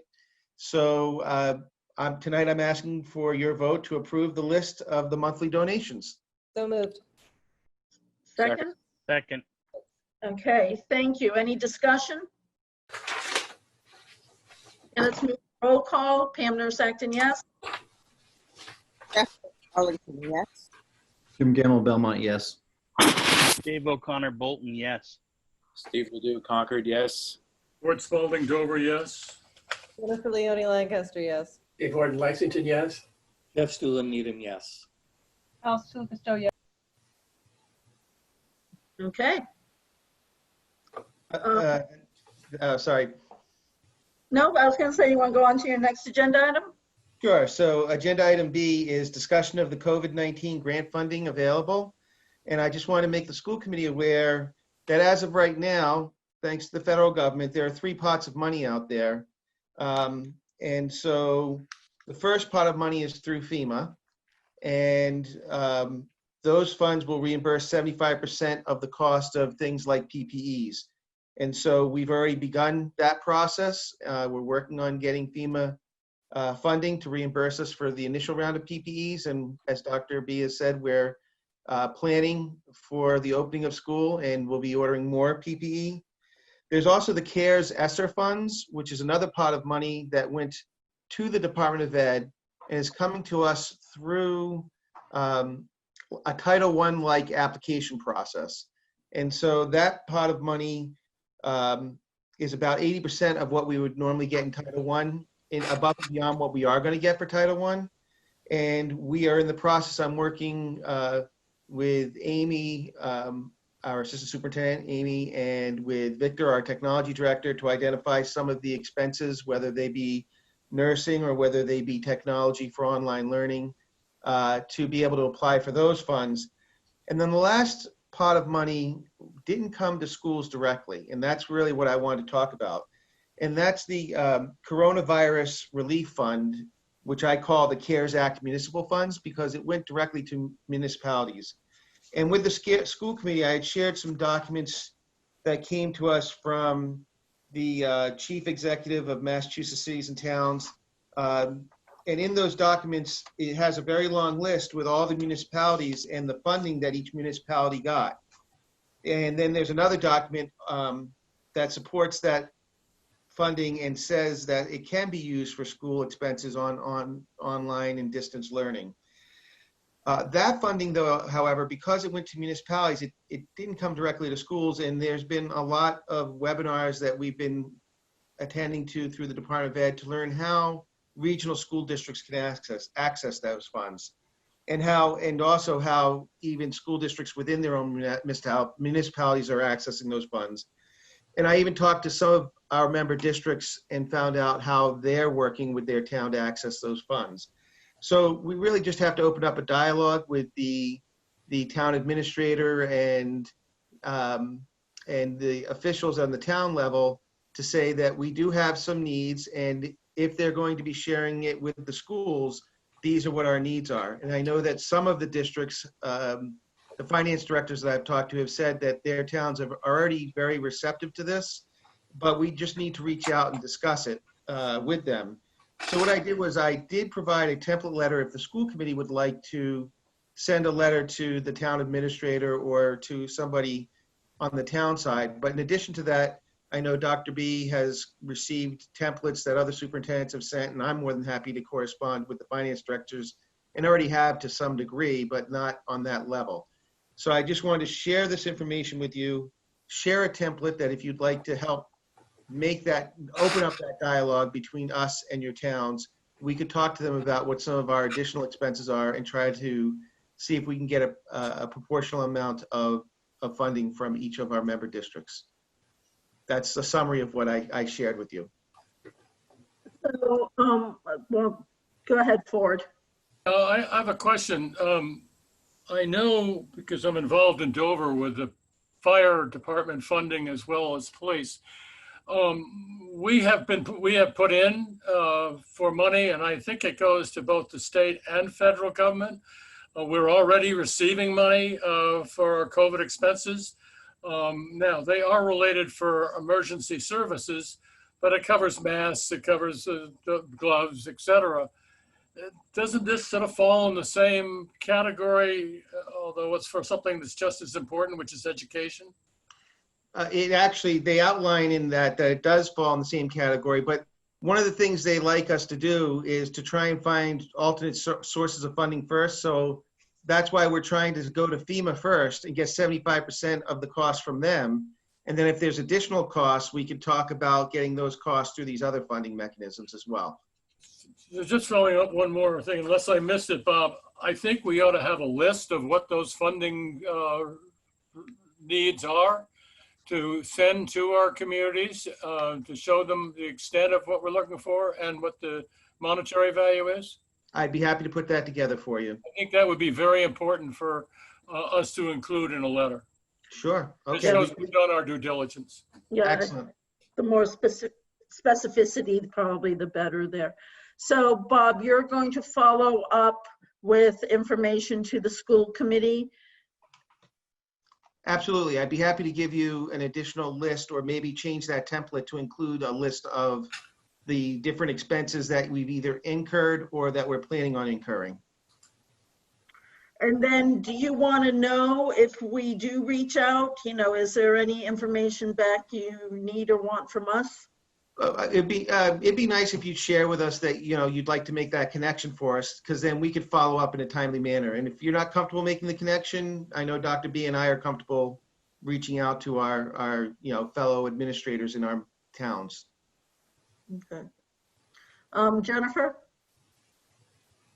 So do you want to go through the town administrators or the finance directors? Do you have a preference? I think the town administrator is the first place to start because they overview the big picture, and they have to decide where they're spending this money within their town. I mean, they're the ones who make the big picture decisions, because as Ford pointed out, it's not just schools. There's, fire, police, there's a lot of needs because of COVID-19. And how do you want to deal with the fact that, a bunch of us are part of a regional school district as well for the regular, so Acton has a interesting, and Dover has an interesting situation where their regional district for their regular high school is not in our district. Neshoba is Bolton, Stowe, Lancaster are all within our district. Are you going to try to coordinate with the school committee as well? The district school committee, or what's your take on that? Yeah, I think that what we'll try to do is figure out proportionally what is right for each member community. And include the points that you said, which is that every community has their different local high school situation as well. And we would obviously not want to stress any one community out. So we will definitely take that into consideration and work with each community based on their needs for their whole town or their whole regional school district. Okay, and you'll share whatever you guys come up with as far as your take on what's available and what you see. Yes. Okay, thank you. Other questions? One more, Pam. Yep, go ahead. Ford, then Dave. Our state representative, Denise Garlick for Needham and Dover, has been incredibly helpful for both towns in terms of securing funds. Is that the right source to go to for FEMA funds? No, the FEMA process is already, a very straightforward process. And it's really even though I understand that they're at that higher political level, the process is a well ironed out process after years of providing funding for all kinds of different disasters. So they're just going to base our applications on the merit of, do these relate to COVID-19? And my understanding is that it should be a relatively easy process. Some people try to stretch the definition of, does it belong to a COVID-19 issue? Those people might have questions about what they're asking for. but obviously we're going to try to be as straightforward in our request with FEMA. Okay. Anything else? Alice? Did you send a list? Dave, you'll be next. Did you send a list of all of the amounts that were available, or was there no list? Did I miss something? So the FEMA, there's no last master list. As long as they have funding and as long as there's an emergency declaration, they have funding, they're going to be funding the resources. And the Title I CARES Act, I don't know if I wrote it in my summary. I believe I did. There is a finite number on the CARES ESSER funds, and that's about 80% of our Title I allotment, which is about 63,000. So that's a very finite amount. FEMA is wide open, and the CARES Act is a finite amount per town, which is in that attachment that I shared with you from the Chief Executive of Massachusetts Cities and Towns. He provided a very finite amount for every town. Thank you. Dave, sorry, I spoke with you last time.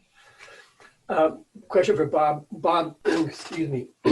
Might you have that information available by the end of the week? Because I send a letter to our manager. And if I have it in my little hands by the 30th, I'll send it out. Why didn't send it out? Absolutely. I'll get started. Yeah. Excellent. Thank you. I'll get started on it tomorrow morning. Absolutely. It's very important, as you know, and I would like to participate. Thank you. We appreciate it. Working for Minuteman to the very last second. My last gasp. Anyone else? Okay, so Bob, you'll be getting back to folks with information. Yes. Absolutely. Thank you very much for your consideration. Thank you. Okay, policy subcommittee, Alice. Oh, hello. So in your packet on page, I'm not actually sure what page it is, but it's right after the part that says attachment school committee agenda. You will see that there's a 1-page and 1-sentence draft policy, which the policy subcommittee came up with the idea that the school committee is losing one member and we're going to be down to 9. Most of the work we do is done in subcommittees. It is actually quite a lot of work. And our major jobs are budget, policy, and relating to negotiations and hiring and so forth with the superintendent. So not knowing exactly what the makeup of the school committee will be, and knowing that this school committee has been very active and very skilled, but not knowing what we'll have going forward, we are proposing to you for your consideration that we be able to, as a committee, appoint advisory members of subcommittees and task force who are not voting members, but would be able to provide expertise where we lack it or where we need more help. I was reminded of the amount of expertise present in Mr. Horton and Mr. Gamble with policy every time we met, and how much they will be missed. So I just brought it to Amy also. Amy had it run by the school attorney, Michelle McNulty, and she went over it. I believe the school administration went over it too and made a couple of changes. Then after all of that, the policy subcommittee went over it again, and we made a couple of edits which are showing in red line on the document that came back from Amy and Michelle McNulty. So what I would ask is whether you would consider this for first reading for a policy on advisory members of subcommittees and task forces. Ford. I think this is enormously important. I would almost say it's critically important to be able to do that, because I think we as subcommittee members who have a lot of responsibility need to have people who are experts in the field that we may need help on.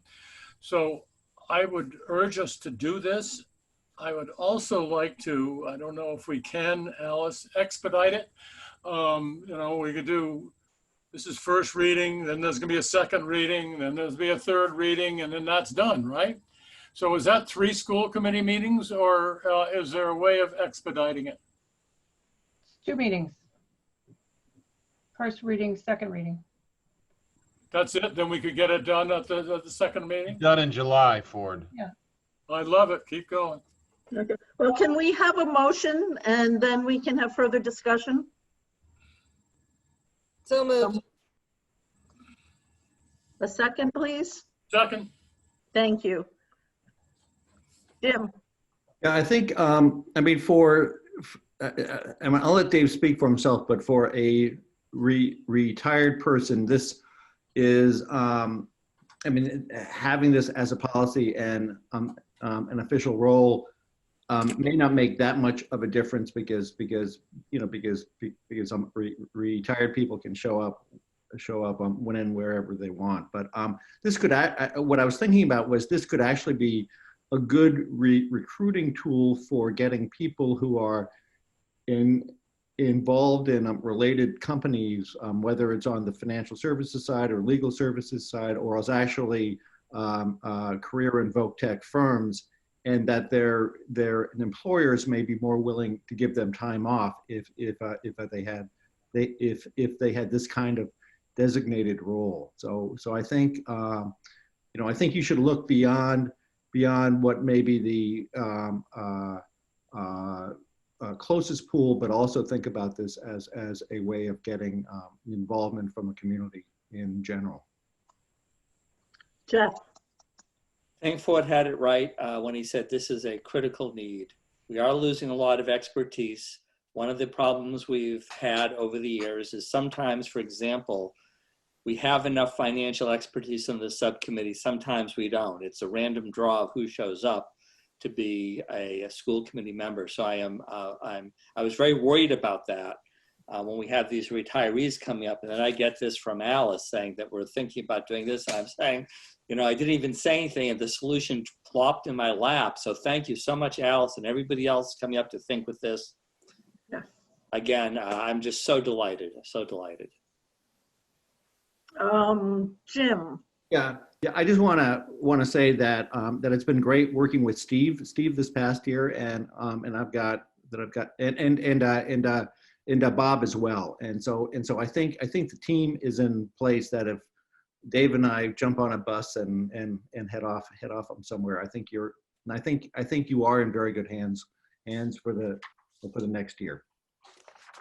Well, I appreciate that, Jim. Any other comments on the motion? Let's move to roll call. Pam Nurse-Acton, yes. Sue Scheffler, Arlington, yes. Jim Gamble, Belmont, yes. Dave O'Connor, Bolton, yes. Steve Ledoux, Concord, yes. Ford Spalding, Dover, yes. Jennifer Leone, Lancaster, yes. Dave Horton, Lexington, yes. Jeff Stuhlin, Needham, yes. Alice DeLucas, Joe, yes. Okay, great. And, and I guess I also want to add my appreciation for bringing this forward and working on it and how important it is that we're moving it forward. So thank you. Is it time for accolades for the committee, for the committee chair? What? We still have minutes, don't we? No, we still have business. On this subcommittee report, just Alice is a fantastic chair. Oh, and yes. Absolutely fantastic chair.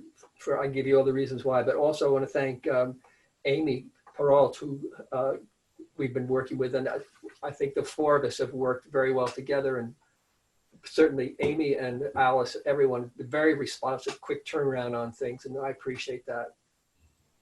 Appreciate what everyone's done on this subcommittee. Yeah, thank you for that, Dave. I know it's a tremendous amount of work. Alice, Dave, Jim have just, really been, keeping us where we need to be and moving us forward. Thank you so much. Okay, so we move to Secretary's report. I move that we approve the draft minutes of May 26, 2020 as presented. The minutes from the most previous meeting are not ready yet. These minutes are from 2 meetings back from this one. So she Still second. Thank you, Jeff. Yeah, thanks for clarifying that, Dave.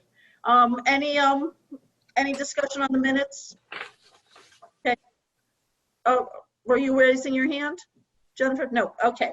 Moving to the roll call, Pam Nurse Acton, yes.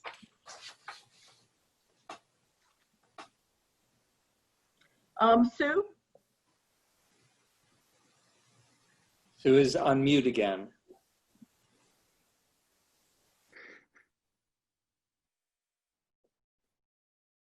Sue Shepler, Arlington, yes. Jim Gamble, Belmont, yes. Belmont, Dave.